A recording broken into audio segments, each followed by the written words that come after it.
Welcome back. You're watching Newsx and I'm Shivani Singh. The death toll from the shooting targeting the Jewish community celebrating the first day of Hanukkah at Australia's Bondi Beach has risen to 16. Meanwhile, 40 others remain injured. Sharing the details in a post on X, the New South Wales Police Force stated, and I quote, "Police can confirm 16 people have died and 40 people remain in the hospital following yesterday's shooting at Bondi." Meanwhile, the authorities have also called it a terror attack. In fact, let's take a look at the accused and their connection with Pakistan, because that's something that is coming to the fore in this entire investigation of the incident, who these people are and what is their connection with Pakistan. So when we look at the Sydney terror attack, who are these attackers? That's the man on your screens right now, Naveed Akram.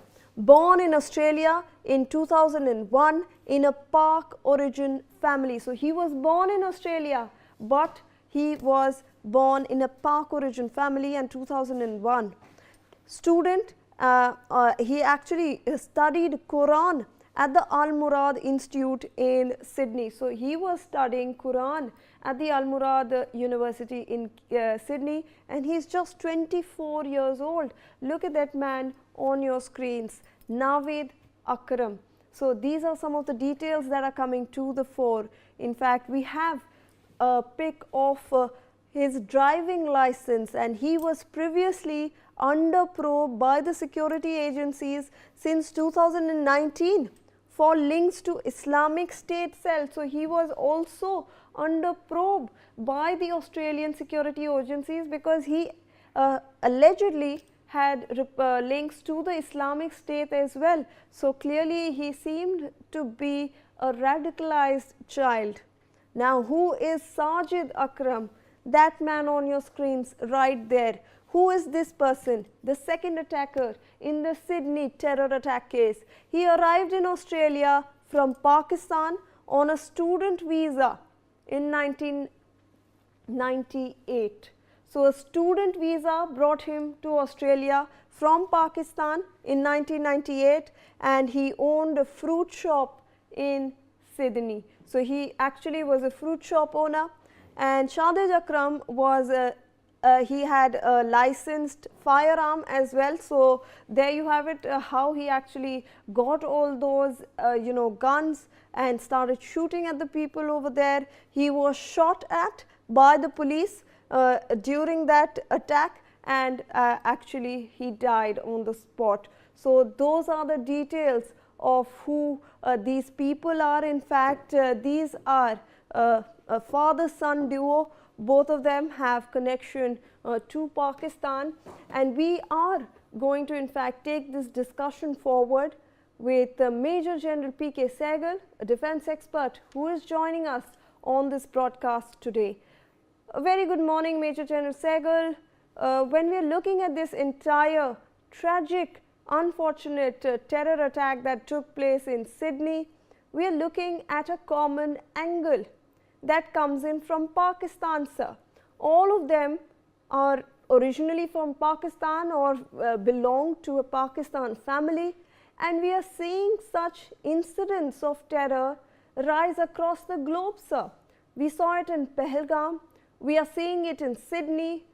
When will Pak actually learn that they are the people who are exporting terrorism?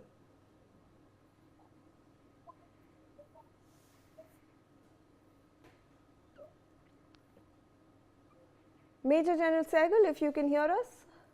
Yeah, you were in between your communication had failed, but notwithstanding, last 25 to 30 years, all terrorist incidents anywhere in the world, there's been Pakistan involvement, direct or indirect involvement. The government of India has been saying loud and clear that Pakistan has become a threat to entire humanity and to humanness, and that's proven yet again. In fact, Pakistan has been involved in attacks in Germany, attacks in UK, attacks in USA, attacks in France, attacks in Russia, and attacks elsewhere, notwithstanding attacks in India. And it is unfortunate that the Western world has always been maintaining double standards. At one hand, they condemn terrorism. On the other hand, they're supportive of terrorism. Or I wouldn't say they're supportive of terrorism, they continue to arm them. If you see the latest gifts that Donald Trump is given to, in terms of almost 6,800 crore rupees are being given for the F-16 fleet to be upgraded, and they will remain relevant in 2040. And they are saying that they're doing this primarily to ensure that the F-16 can be used against terrorists.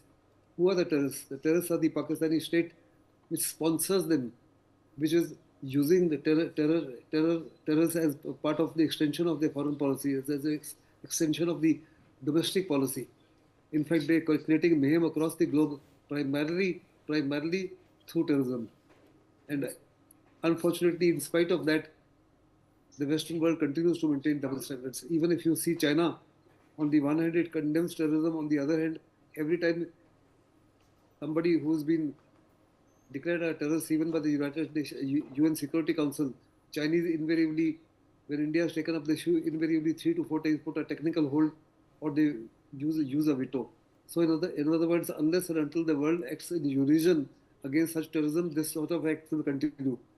Unfortunately, this is almost similar to what happened on the 7th of October 2023. The day chosen was a holiday. It was once again a Jewish festival. The place chosen was an iconic place where maximum number of people gathered. There were more than 1,000 to 2,000 people who were gathered there, and they had ensured that their maximum payoffs in terms of visibility. The media attention has been given to them is unbelievable. Not only the national media, but the international media has also been reacting to it. The incident per se is highly condemnable. Even the Prime Minister of India has condemned it. The Prime Minister of Australia has condemned it. Their Foreign Minister condemned it. They've categorically stated that it is a terrorist attack. But the very interesting aspect is what you just brought out, that it's got clear Pakistani linkages. And it is time that the world, but particularly not only the Western world, even the GCC countries and the Arab countries realize that Pakistan is the cause of most of the discomfort that is prevailing anywhere in the world.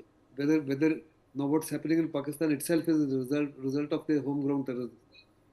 If Baluchistan is up in arms, if Pakhtunkhwa is POK is up in arms, it is because of the policies of their own government, who indirectly encourage this sort of terrorism. They are the ones who said there's good terrorists and they're bad terrorists. And good terrorists are those who obey the instructions of the Pakistani government and the Pakistani establishment and cause mayhem in other countries. And bad terrorists are those who are revolting against the Pakistani dispensation and attacking their security forces. They are bad terrorists. Under these circumstances, unless and until the world acts in unison against terrorism, the entire world must have zero tolerance. When our Prime Minister goes to any country, whether it's to America or to Germany or to UK or to USA or to Australia, all of them agree that they want to have, they have no tolerance for terrorism. But that notwithstanding, they continue to follow policies that are encouraging. Secondly, I feel that Netanyahu, because of his own need for self-preservation, he has created so much of hatred against Jews the world over that anti-Semitism is on the rise everywhere. In fact, even in Gaza, at least more than 100,000 people have been created who hate Israel to the ultimate, and he will possibly go down as the worst possible prime minister that Israel has ever had, because essentially what he is doing is for self-preservation. Unless and until the Israelis realize that two-state policy is an absolute must to ensure peace in that area, the world will continue to pay the price for being supportive of Israel and Netanyahu.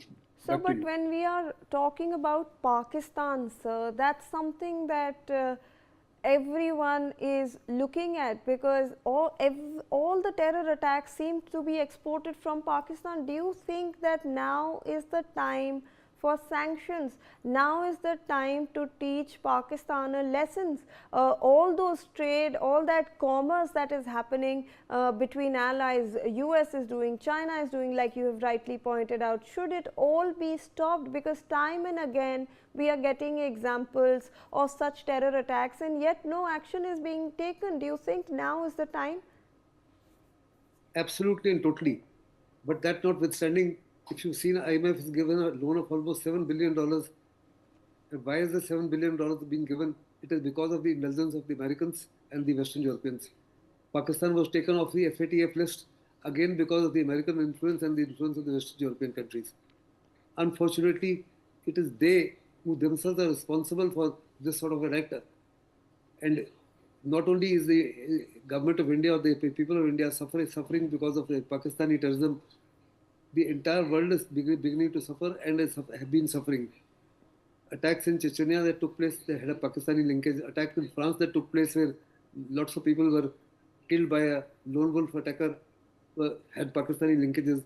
Attacks in Britain have Pakistani linkages. Attacks in Germany have Pakistani linkages. Attacks in Canada have Pakistani linkages. Attacks in America have Pakistani linkages. In spite of that, if you've seen IMF is giving them a loan, FATF continues to warn them, but has refused to take any worthwhile action against them. It is absolutely essential for the sake of humankind and for the sake of humanness and compassion and peace and tranquility the world over.